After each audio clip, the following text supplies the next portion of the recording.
गिरिपार के हाटियों को जनजातीय दर्जा देने के कानून पर हाईकोर्ट की रोक। हिमाचल प्रदेश हाईकोर्ट ने सिरमौर जिले के गिरिपार क्षेत्र के हाटियों को जनजातीय का दर्जा देने से जुड़े कानून के अमल पर रोक लगा दी है। कोर्ट ने प्रदेश के जनजातीय विकास विभाग के 1 जनवरी 2024 को जारी उस पत्र पर भी रोक लगा दी है, जिसके तहत क्षेत्र के लोगों को जनजातीय प्रमाण पत्र जारी करने के लिए उपायुक्त सिरमौर को आदेश जारी किए गए थे।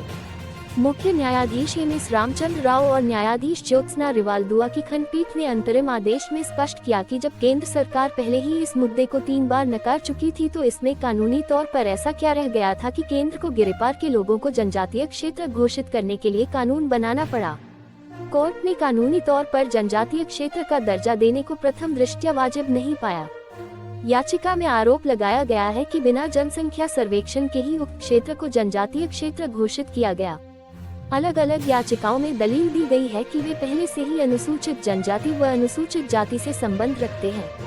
प्रदेश में कोई भी हाटी जनजाति नहीं है और आरक्षण का अधिकार हाटी के नाम पर उच्च जाति के लोगों को भी दे दिया गया, जो कि कानूनी तौर पर गलत है। किसी भी भौगोलिक क्षेत्र को किसी समुदाय के नाम पर तब तक अनुसूचित जनजाति घोषित नहीं किया जा सकता जब तक वह मानदंड पूरा नहीं करता हो।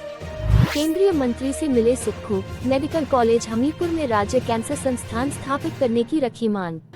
मुख्यमंत्री सुखविंदर सिंह सुक्खू ने गुरुवार को नई दिल्ली में केंद्रीय स्वास्थ्य एवं परिवार कल्याण मंत्री डॉक्टर मनसुख मंडाविया से शिष्टाचार भेंट की। मुख्यमंत्री ने केंद्रीय मंत्री से कैंसर, मधुमेह, सीबीडी और स्ट्रोक रोकथाम एवं नियंत्रण के राष्ट्रीय कार्यक्रम के तहत डॉक्टर राधा कृष्णन राजकीय चिकित्सा महाविद्यालय हमीरपुर में प्राथमिकता के आधार पर राज्य कैंसर संस्थान स्थापित करने का आग्रह किया। उन्होंने कहा कि राज्य में कैंसर मामलों की बढ़ती दर के दृष्टिगत यह संस्थान स्थापित करना आवश्यक है। मुख्यमंत्री ने प्रधानमंत्री स्वास्थ्य सुरक्षा योजना के तहत डॉक्टर राधा कृष्णन राजकीय चिकित्सा महाविद्यालय हमीरपुर में सुपर स्पेशलिटी ब्लॉक निर्मित करने का भी आग्रह किया।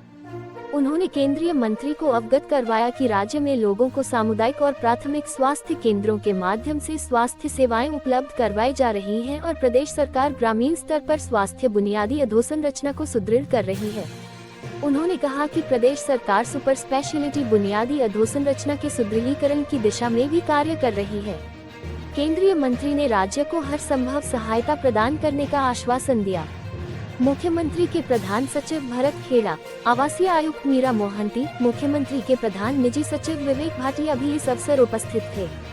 3 माह में होगी ओटीए की भर्ती, ऑनलाइन मोड में पूरी होगी प्रक्रिया। हिमाचल प्रदेश राज्य चयन आयोग ऑपरेशन थिएटर असिस्टेंट ओटीए की भर्ती प्रक्रिया को 3 माह में पूरा करेगा।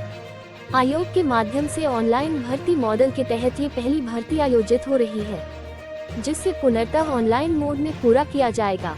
भर्ती प्रक्रिया के लिए जरूरी संसाधनों को जुटाने के लिए तैयारियां शुरू हो गई हैं। इन तैयारियों के सिलसिले में आयोग के मुख्य प्रशासक ने बुधवार को आयोग से जुड़े अधिकारियों के साथ बैठक की। मुख्य प्रशासक वरिष्ठ IAS अधिकारी R.K. पुलूथी 2 सप्ताह में दूसरी बार हमीरपुर पहुंचे। इससे पूर्व पिछली दफा उन्होंने 2 दिनों तक अधिकारियों के साथ बैठक कर चयन आयोग के संचालन को लेकर मंथन किया। जरूरी संसाधनों को जुटाने, आयोग में भर्ती नियम बनाने को लेकर अधिकारियों में मंथन हुआ है।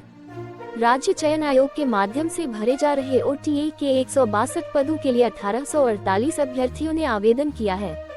आवेदन के बाद अब लिखित परीक्षा को ऑनलाइन मोड में कैसे पूरा किया जाएगा, ये तय किया जा रहा है। बहाल होने से पूर्व कर्मचारी चयन आयोग में इस भर्ती प्रक्रिया को शुरू किया गया था, लेकिन पेपर लीक मामले के कारण ये भर्ती भी आवेदन प्रक्रिया तक ही लटक गई।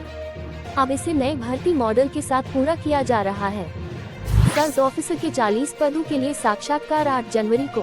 IFM Fincoach global private limited Mohali ने बैंकिंग सेक्टर के लिए जिला शिमला में सेल्स ऑफिसर के 40 पद निकाले हैं। इसके लिए 8 जनवरी को साक्षात्कार लिए जाएंगे।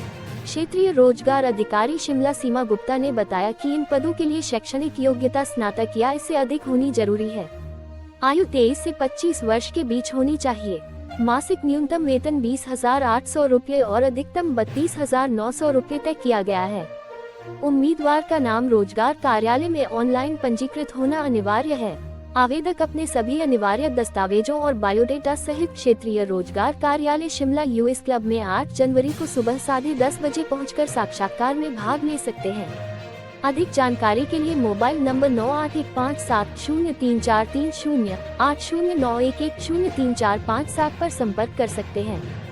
सिंगापुर के स्कूलों का दौरा करेंगे हिमाचल के 200 शिक्षक, तैयारियों में जुटा विभाग। शिक्षा के क्षेत्र में बेहतर कार्य करने वाले 200 शिक्षकों को एक्सपोजर विजिट के दौरान सिंगापुर के अलग अलग स्कूलों में भेजा जाएगा।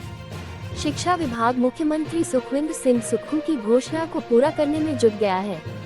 आवेदनों के आधार पर प्रारंभिक और उच्च शिक्षा निदेशालय से 100-100 शिक्षकों का चयन किया जाना है। विदेश घूमकर आने वाले शिक्षकों का नए शैक्षणिक सत्र से स्कूल भी बदल जाएगा। आवेदन के दौरान ही शिक्षकों से ये लिखित में लिया जा रहा है कि इन्हें मुख्यमंत्री एक्सीलेंस स्कूलों में नियुक्ति में कोई आपत्ति नहीं होगी। शैक्षणिक सत्र 2024-25 में सरकार एक्सीलेंस स्कूलों को अधिसूचित करने वाली है। सिंगापुर में एक्सपोजर विजिट के लिए जाने वाले 200 शिक्षकों की सूची में सबसे ज्यादा 50 जेबीटी हेड टीचर और सेंटर हेड टीचर होंगे। 25 टीजीटी, 25 सीएनवी, 30 प्रवक्ता, 20 मुख्य अध्यापक, 45 प्रधानाचार्य और 5 डीपी शामिल हैं। ऊना जिले में अब सुबह 10 बजे खुलेंगे सभी प्राथमिक स्कूल, डीसी ने जारी किया आदेश। हिमाचल प्रदेश के ऊना जिला में सुबह और शाम शीतलहर का व्यापक असर देखने को मिल रहा है।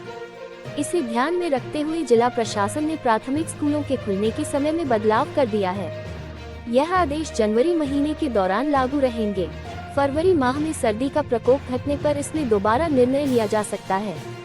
जानकारी के अनुसार जिले में शुक्रवार से सभी प्राथमिक स्कूल सुबह 10 बजे खुलेंगे।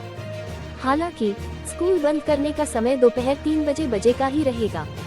इससे कक्षाओं के घटे आधे घंटे के समय की भरपाई प्रार्थना सभा और आधी छुट्टी के समय को कम करके की जाएगी। जिले में सुबह के समय तापमान 5 डिग्री से नीचे चल रहा है। शीतलहर के बीच बच्चों को स्कूलों तक पहुंचाना अभिभावकों के लिए खासा मुश्किल हो रहा था। शीतलहर की चपेट में आने से कई बच्चे बीमार भी पड़ रहे हैं। अस्पतालों में सर्दी, जुकाम से लेकर खांसी, वायरल बुखार, निमोनिया के शिकार बच्चों की संख्या तेजी से बढ़ रही है। बीते दिनों जिला प्राथमिक शिक्षक संघ के प्रतिनिधियों ने जिला उप निदेशक प्राथमिक शिक्षा देवेंद्र चंदेल से मिलकर समय बदलाव की मांग उठाई थी। जिले उप निदेशक ने जिला उपायुक्त राघव शर्मा के समक्ष रखा। विचार विमर्श के बाद प्राथमिक स्कूलों के खुलने के समय में 1 घंटे का बदलाव किया गया। सामान्य में 45, आरक्षित में 37 अंक वाले भी कर सकेंगे बीएड, एचपीयू ने दी छूट। हिमाचल प्रदेश विश्वविद्यालय एचपीयू की केंद्रीय बीएड एडमिशन कमेटी ने एचपी स्टेट और मैनेजमेंट कोटे की खाली सीटों को भरने के लिए प्राप्त अंकों की शर्त में 5% की छूट दी है। छूट के बाद अब सीटों के लिए पात्र होने वाले अभ्यर्थियों के लिए विवि के सभागार में 8 जनवरी को स्पॉट राउंड काउंसलिंग रखी गई है। कमेटी के फैसले के मुताबिक स्टेट और मैनेजमेंट कोटे के लिए पहले शैक्षणिक सत्र में सामान्य वर्ग के लिए 53 अंकों की शर्त थी, लेकिन अब 45 प्राप्तांक वाले अभ्यर्थी भी पात्र होंगे।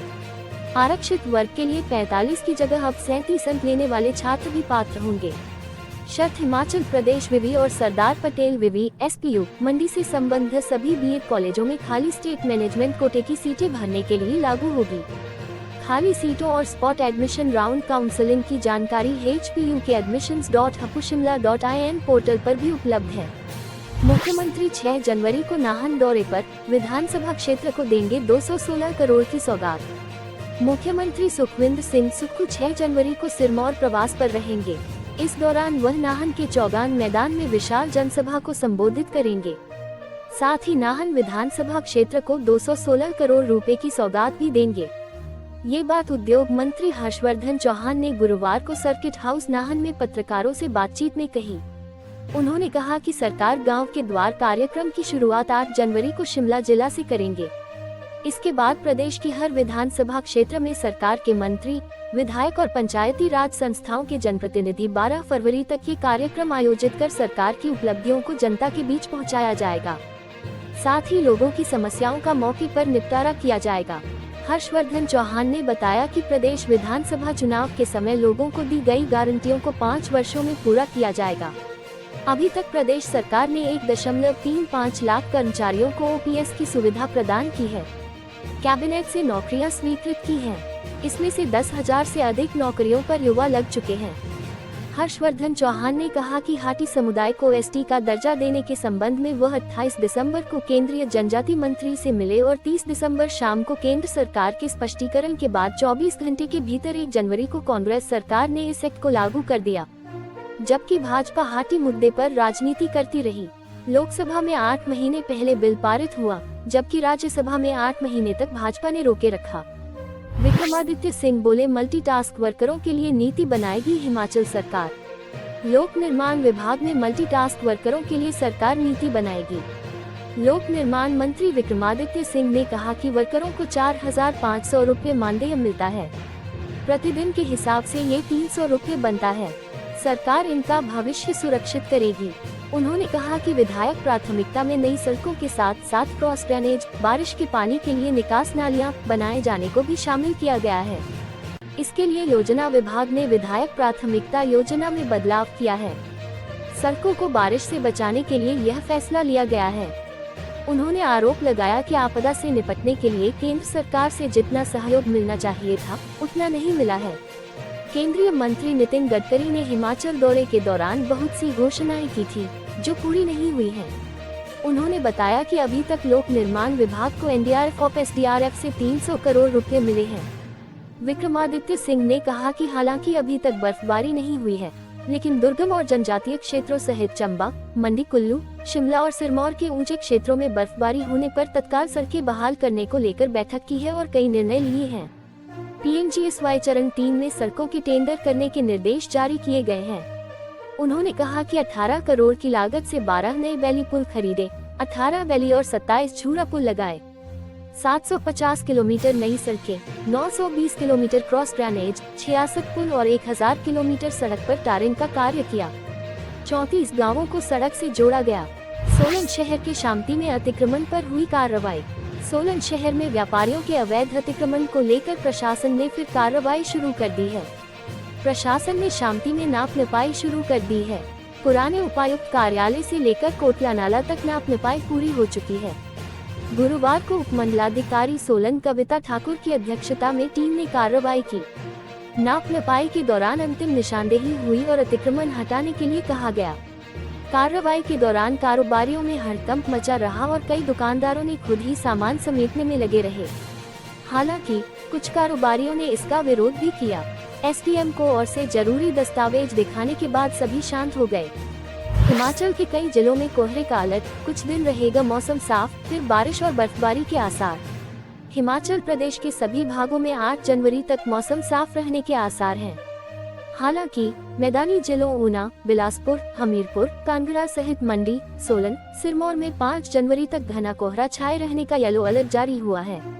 मौसम विज्ञान केंद्र शिमला के अनुसार राज्य मैदानी, मध्य व उच्च पर्वतीय कई भागों में 9 व 10 जनवरी को बारिश बर्फबारी के आसार हैं। राज्य के सभी भागों में 8 जनवरी तक मौसम साफ बना रहने की संभावना है। प्रदेश के मैदानी जिलों में गुरुवार लगातार चौथे दिन भी घना कोहरा छाया रहा। ऊना, बिलासपुर, हमीरपुर और कांगड़ा सहित सोलन, सिरमौर और मंडी के कई क्षेत्रों में कोहरा छाए रहने से ठंड बढ़ गई है। इन क्षेत्रों में नामात्र के लिए धूप खिली। राजधानी शिमला सहित सूबे के ऊंचाई वाले जिलों में गुरुवार को मौसम साफ रहने के साथ धूप खिली रही।